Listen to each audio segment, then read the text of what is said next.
ఇవాళ ముచ్చర్ల సత్యనారాయణ నాన్న యొక్క జయంతి ఇయ్యాల.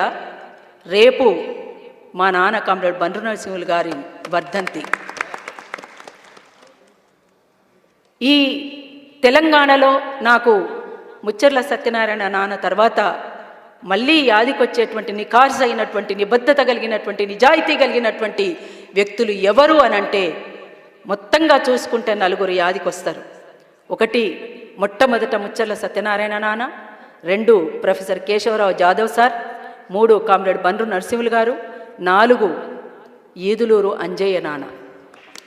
ఈదులూరు అంజయ్య నాన్న 25 ఏళ్ళు ఒక్కడే సర్పంచ్గా కొనసాగి ఏమీ మిగుల్చుకోకుండా పోయినటువంటి వ్యక్తి. అట్లనే ముచ్చర్ల సత్యనారాయణ నాన్న సాదాసీదా జీవితాన్ని గడిపినటువంటి వ్యక్తి. ఇంకొక విషయం ఎవ్వరు కూడా చెప్పలేదు ఇక్కడ, కానీ వ్యవసాయం మీద చాలా మక్కువ కలిగినటువంటి వ్యక్తి నాన్న.